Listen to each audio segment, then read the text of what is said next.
Fellas, you know Degree Cool Rush deodorant, right? Well, last year they changed the formula, and guys were mad about it. One dude even started a petition. So guess what? Degree heard us, admitted they messed up, and brought the original Cool Rush scent back exactly how it was. And it's in Walmart, Target, and other stores now for under $4. So grab some and remember why its cool, crisp, and fresh scent made it the #1 men's antiperspirant for the last decade. Degree Cool Rush is back, and it smells like victory for all of us.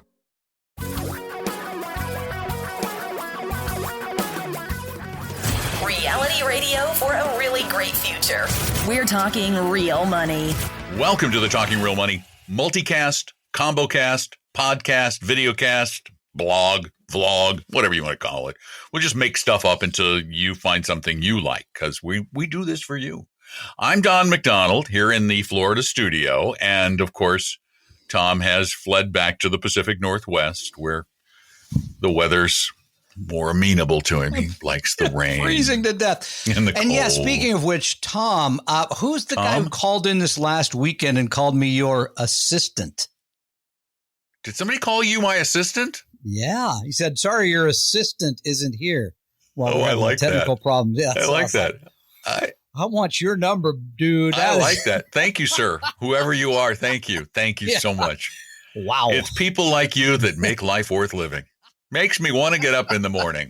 Exactly. So, Guy Friday. What time would you like your tea, sir? I've been thinking. Actually, if you could head down to Starbucks and get me a nice latte, that'd be. Would you like extra sugar or milk in No. A little light foam. Light foam? Light Very foam, good, sir. Yeah. We'll have it back and the in venti. 40 I seconds. The venti. You got it. Okay. Hey, now I forgot what we're going to talk about. Oh, I know what we're going to talk about today. Oh, my gosh. The Wall Street Journal just named its, what do they call their little thing?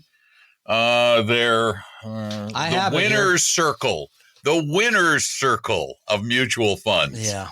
So every quarter they look back over the previous year to tell you the top performing mutual funds. I'm sorry. Just 1 year performance. 1 year performance. You really got to know this. Oh, and you know that 1 year performance means so much. This year's winner is a small cap value fund. Now, I'm betting you did not get into this fund a year ago. And I'm going to tell you why I'm betting you didn't get into it a year ago. But the fund is called Aegis Fund, the Aegis Value Fund, right? It's managed by Mr. Barbie. That's 2 E's, Ken not Barbie. I-E. Just saying. Ken Barbie. Putting it out there. That would be a great name. Almost as funny as Donald McDonald. Ken Barbie. Well, it kind of works, though. Yeah. Or Tom. Yeah, let's leave it at that. Just leaving it there. So anyway, this fund has a 1.5% annual expense ratio.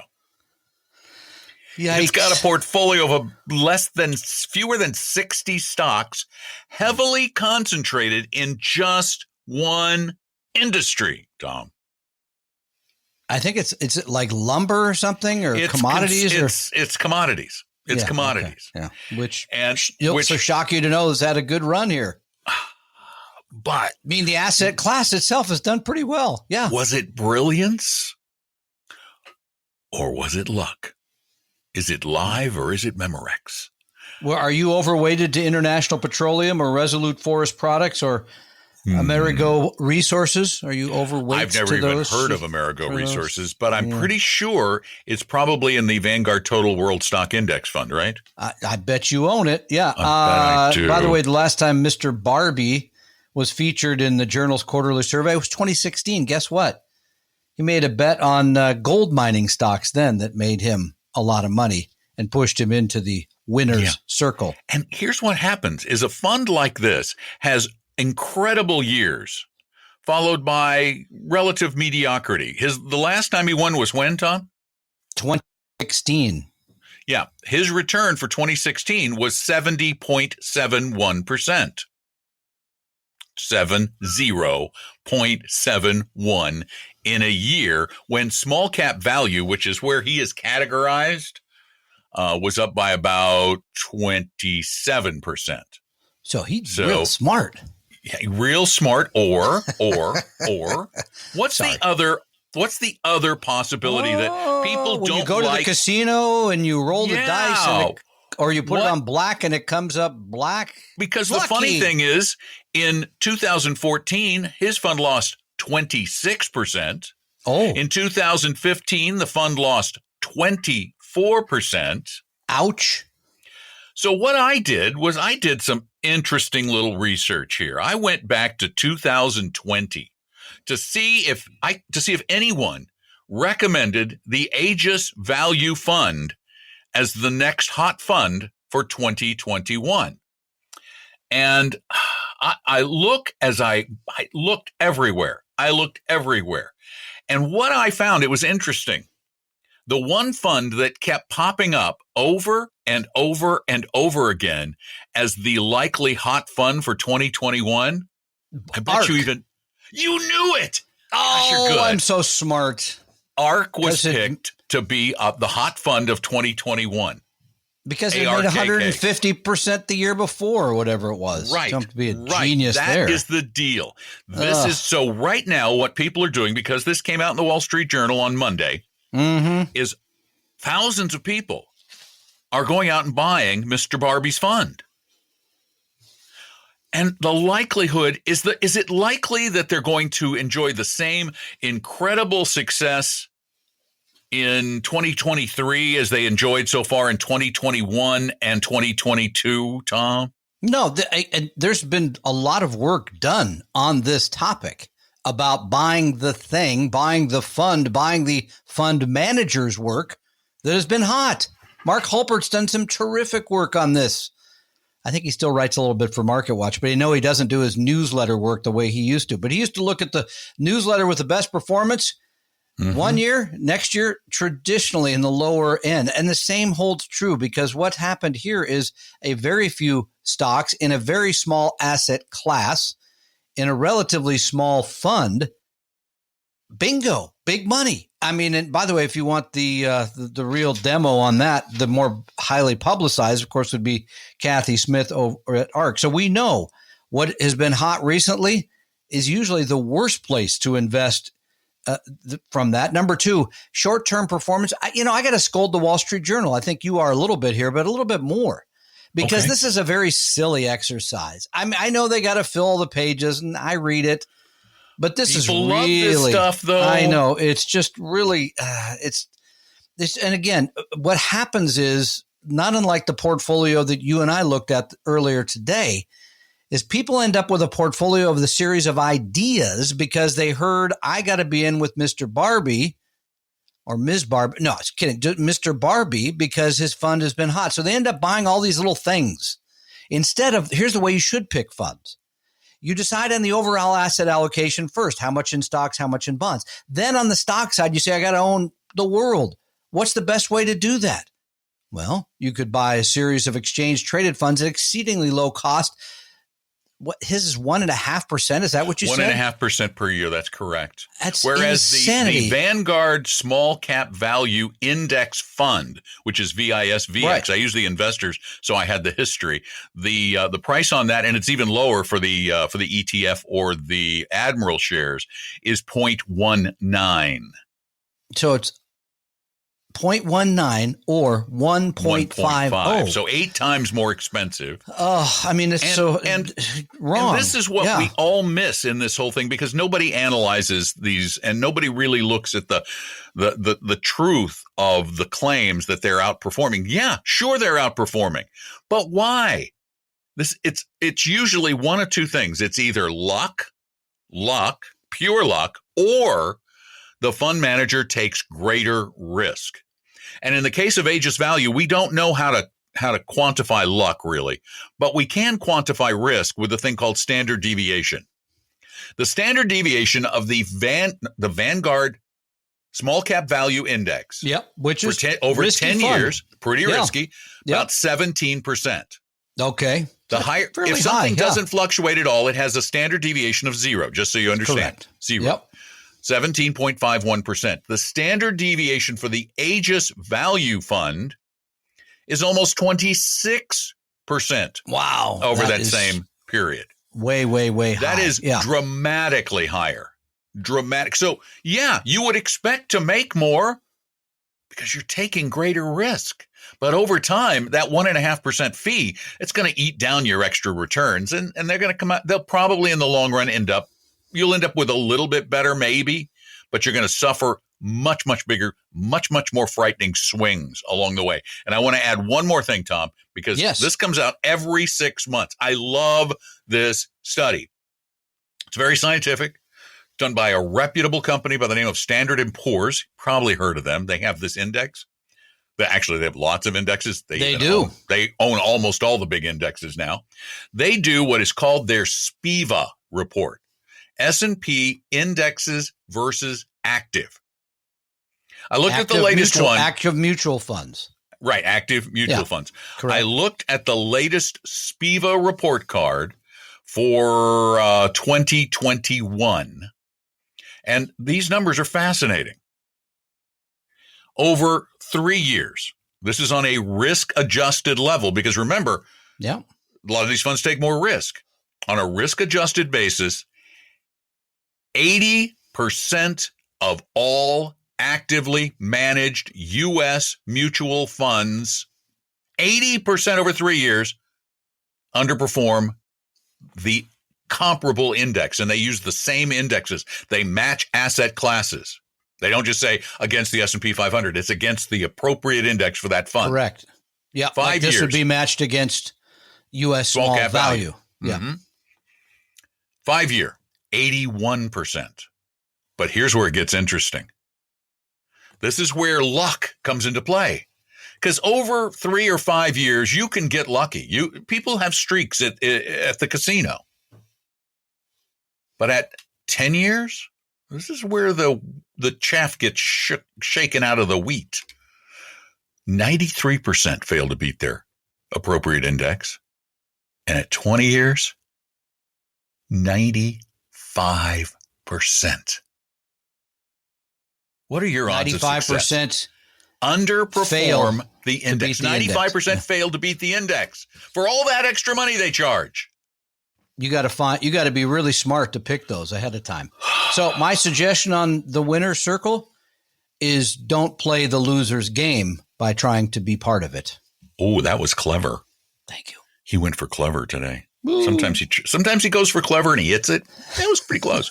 Sometimes I don't know. You were still giving me trouble with the Rasputin joke, and even my 14-year-old daughter understood that one. Your 14-year-old daughter is smarter than the average bear. Plus, she lives with you. Okay, and you do talk a lot about ancient Russian history. Well, not ancient. 100 years ago. 100 years ago. Yeah. A little over 100 years ago. Yeah, okay. Look it up. But I honestly, you've watched those things on late night television where the late night TV hosts or they get somebody to go out in the street and go, who's the president? Clinton? Of what? Yeah, right. Yeah, of what? Who was the president of the United States in the first years of the country? Who was the very first president of the United States? Yeah. Abraham Lincoln.